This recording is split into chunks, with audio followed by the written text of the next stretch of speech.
안녕하세요. 여러분은 어떤 브라우저를 이용하시나요? 구글 크롬을 이용하시는 분들이 많으실 텐데요. 지금부터 구글 크롬의 속도를 빠르게 만드는 방법을 알아보겠습니다. 첫 번째로 구글 크롬의 버전을 확인을 해보셔야 되겠습니다. 이 구글 크롬이 계속 업데이트가 되는데 그때그때 업데이트 할 때마다 문제가 되는 부분을 수정을 해주기 때문에 최신 버전으로 업데이트를 하시면 느려진 속도를 어느 정도 해결을 할 수가 있어요. 우측 상단에 점 3개 버튼 누르시고 아래쪽에서 도움말 들어갑니다. 그러면 크롬 정보라고 나오게 되죠. 자, 이 크롬 정보 들어가시게 되면 현재 버전을 보여주게 됩니다. 자, 저는 지금 업데이트 중이라고 나오죠. 저는 지금 최신 버전 크롬이 아니었던 거죠. 여러분도 체크를 해보시고요. 최신 버전이 아니면 업데이트를 해주도록 하세요. 자, 업데이트가 완료됐으면 다시 시작하라고 하죠. 다시 시작하겠습니다. 자, 그러면 최신 버전이라고 나오게 되죠. 자, 이렇게 최신 버전이라고 나와야 최신 버전인 상태이기 때문에 반드시 확인을 해보셔야 되겠습니다. 그 다음은 확장 프로그램이 되겠습니다.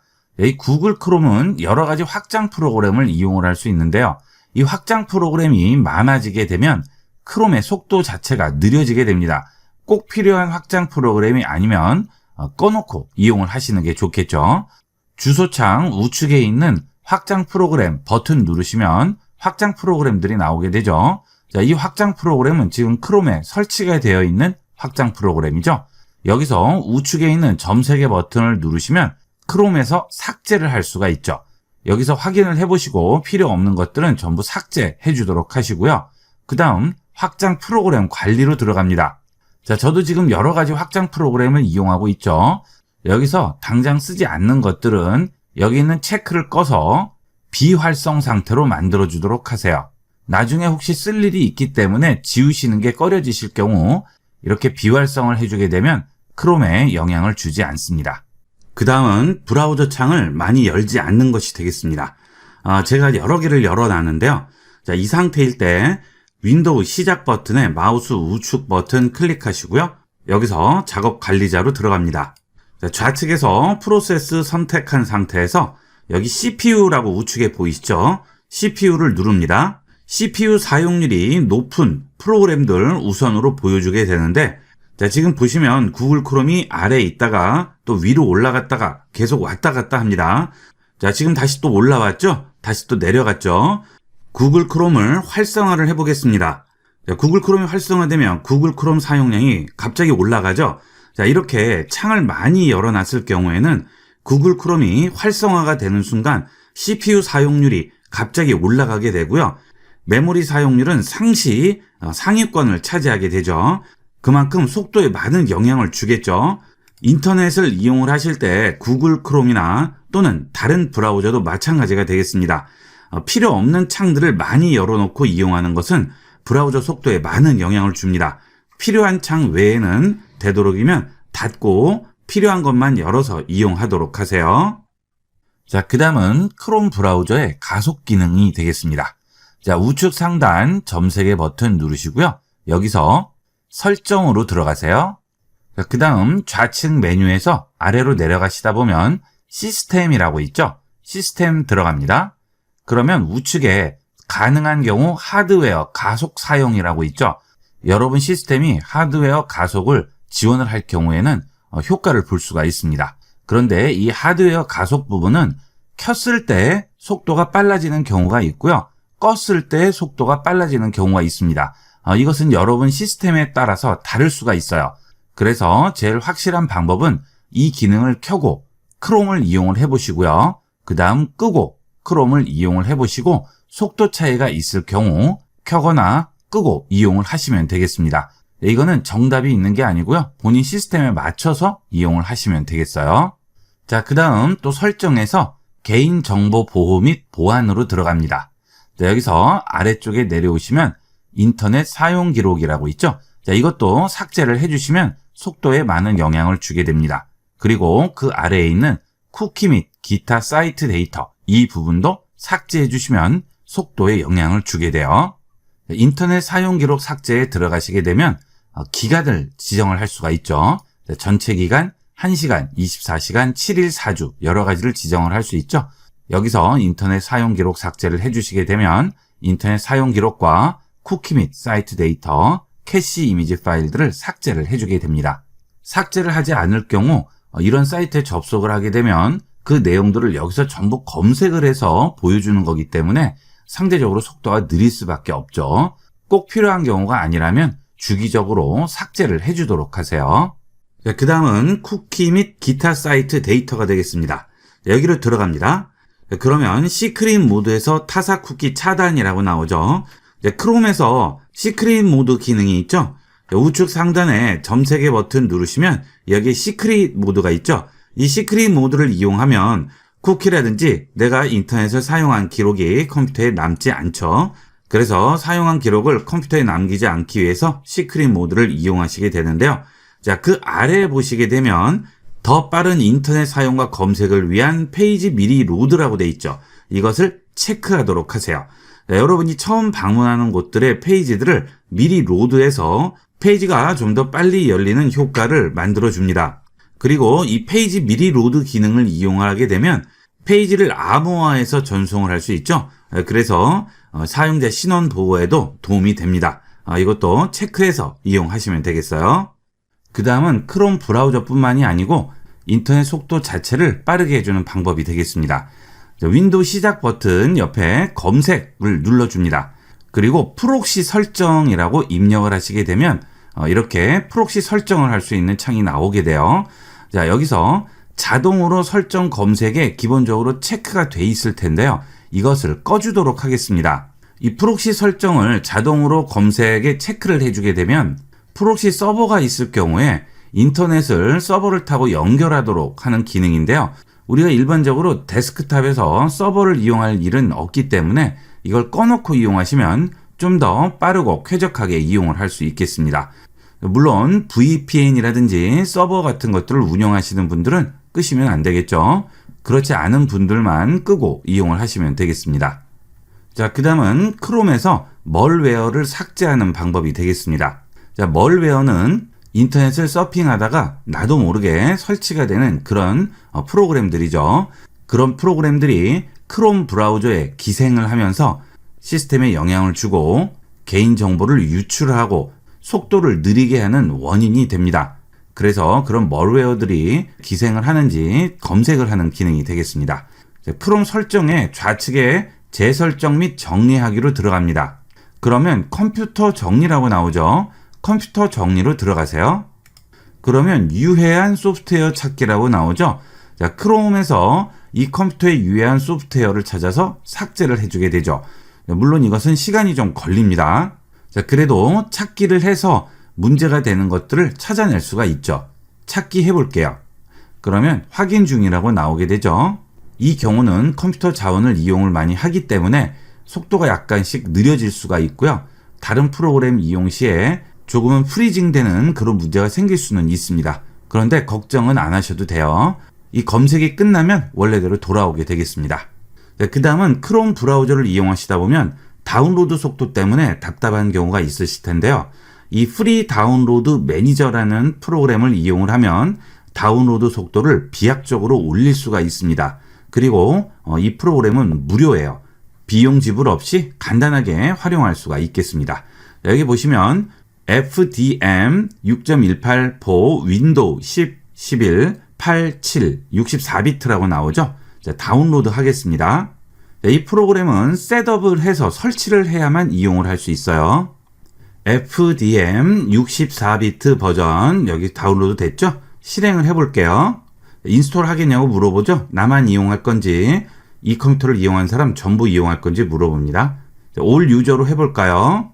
자, 설치된다고 나오죠? 자, 넥스트 합니다. 프리 다운로드 매니저 넥스트 하겠습니다.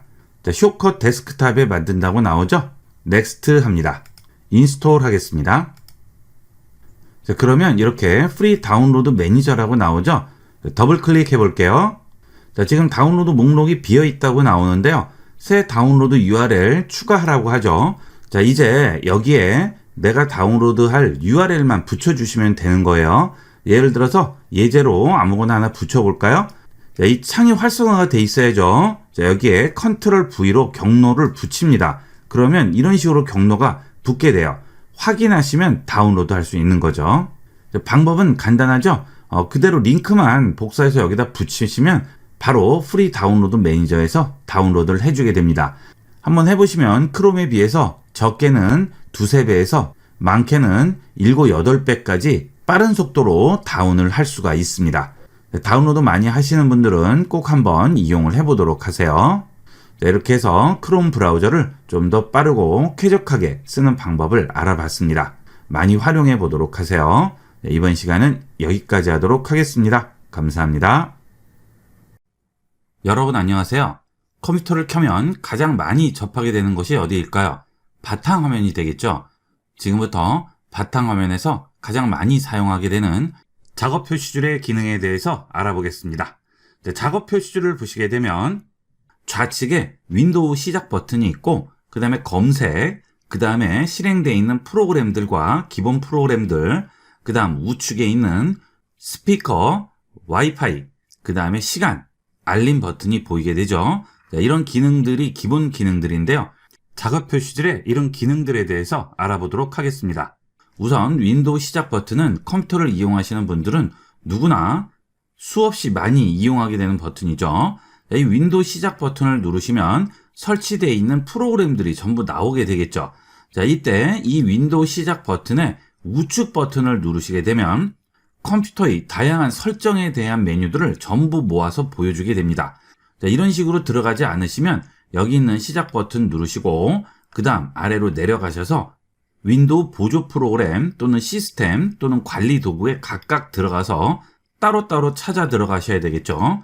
자, 굉장히 귀찮죠. 윈도우 시작 버튼, 마우스 우측 버튼 눌러서 작업 관리자, 컴퓨터 관리, 디스크 관리, 장치 관리자, 시스템 전부 여기서 간단하게 들어가실 수가 있겠습니다. 자, 그 다음은 검색창이 있죠. 여기는 검색창을 클릭한 다음 내 컴퓨터에 있는 프로그램이라든지 또는 웹까지 전부 검색을 해주게 되는데요. 이 검색창이 혹시 보이지 않으시는 분들은 마우스 우측 버튼 누르시고 검색으로 들어가시게 되면 여기에 숨김이라고 있죠. 이 숨김을 누르시게 되면 검색창이 숨겨지게 되겠습니다. 이 검색창을 잘 안 쓰시는 분들은 숨겨놓고 이용을 하시면 좀 더 공간을 넓게 사용하실 수 있지만 이 검색창은 되도록이면 꺼내놓고 이용하시는 걸 권해요. 일일이 여기서 찾아서 들어가지 않으셔도 이 검색창에 입력만 하시면 바로 찾아주게 되죠.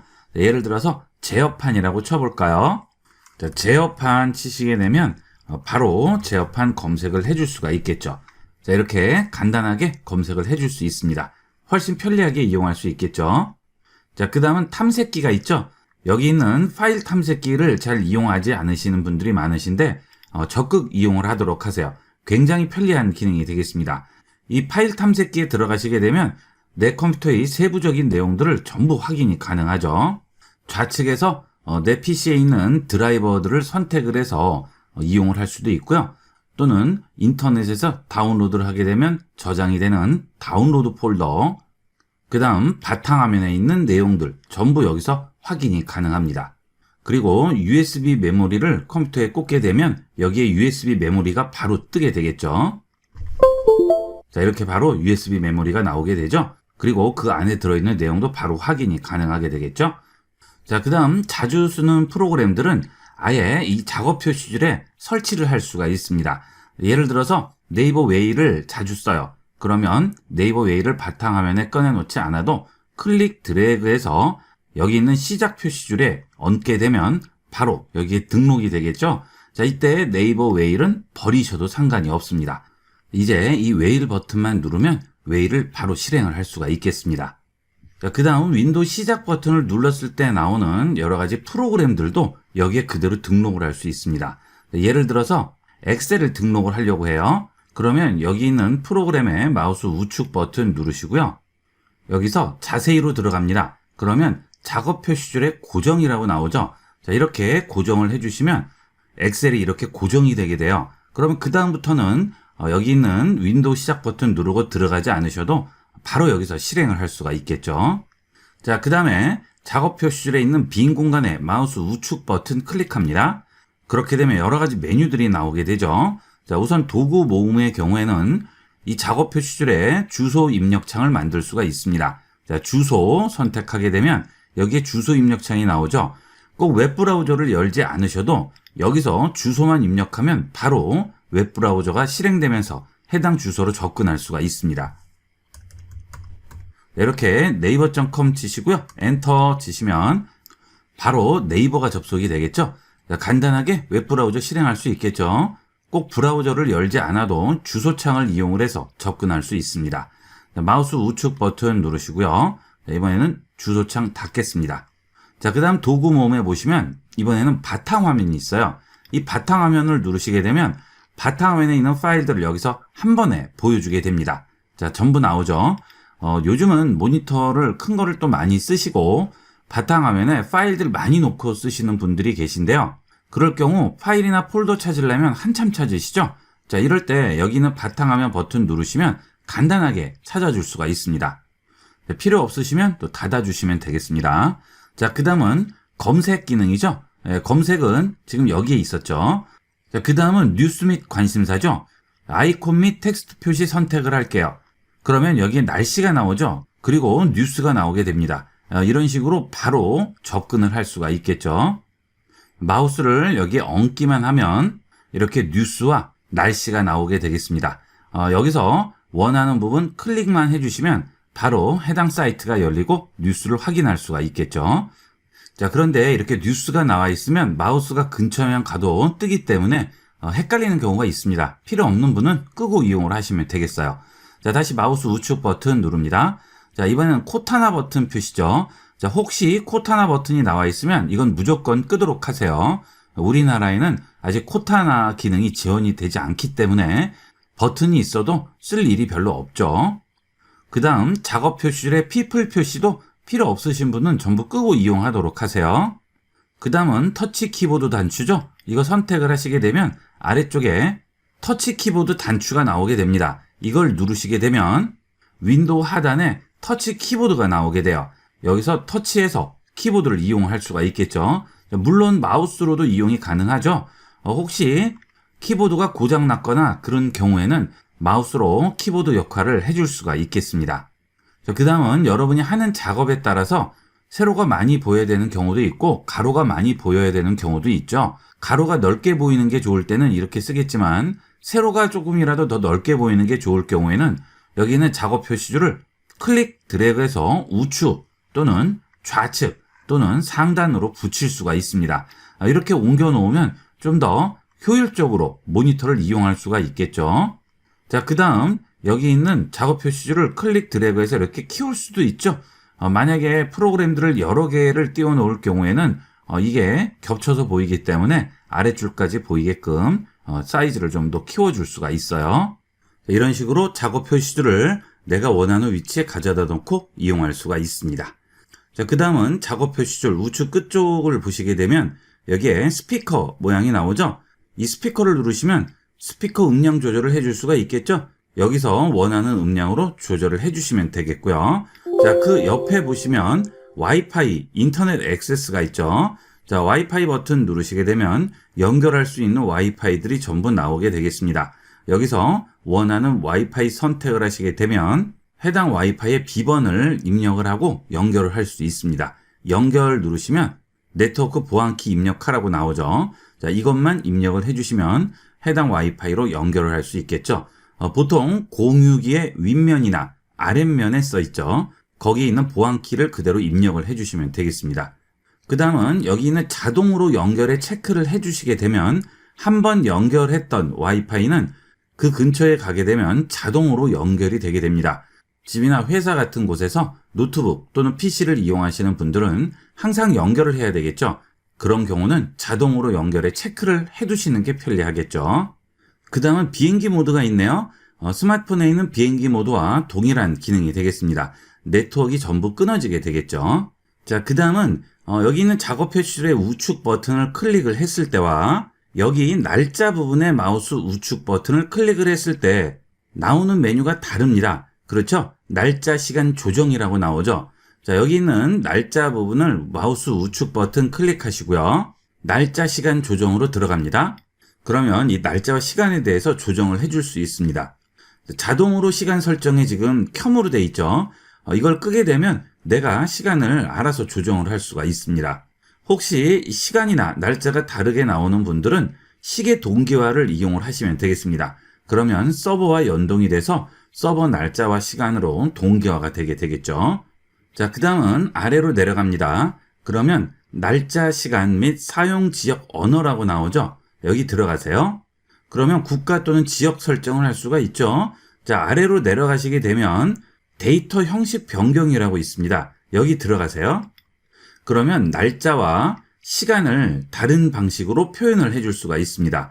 지금 간단한 날짜인데요. 여기를 눌러보시면 여러 가지 방식으로 표현을 할 수 있겠죠. 자, 그 다음에 자세한 날짜 부분도 여러 가지로 표현을 해줄 수 있죠. 여러분이 보기 쉽고 원하는 방식으로 이용을 하시면 되겠습니다. 시간도 마찬가지가 되죠. 여러 가지 방식이 있습니다. 날짜와 시간 형식은 여기서 조절을 해주시면 되겠습니다. 자, 그 다음 우측 끝에는 알림이 있죠. 알림 누르시게 되면 내 현재 위치 지정을 할 수 있고요. 윈도우에 온 알림들을 확인을 할 수가 있습니다. 여기서 모든 알림을 지울 수도 있어요. 그 다음 들어온 알림 중에 내가 지우고자 하는 것만 X를 눌러서 지울 수가 있겠죠. 자, 그 다음은 PC나 노트북 전부 마찬가지인데요. 위치 설정을 켜게 되면 내 위치가 서버로 전송이 돼서 윈도우의 기능들이 이 위치 기반으로 적용이 되게 됩니다. 내 위치 정보가 전송되는 게 싫으실 경우에는 이 위치를 끄고 이용을 하시면 되겠죠. 자, 이렇게 해서 윈도우 작업 표시줄에 대한 기본 기능에 대해서 알아봤습니다. 이런 기능들은 기본적인 기능들이니까 잘 익혀두도록 하세요. 이번 시간은 여기까지 하도록 하겠습니다. 감사합니다.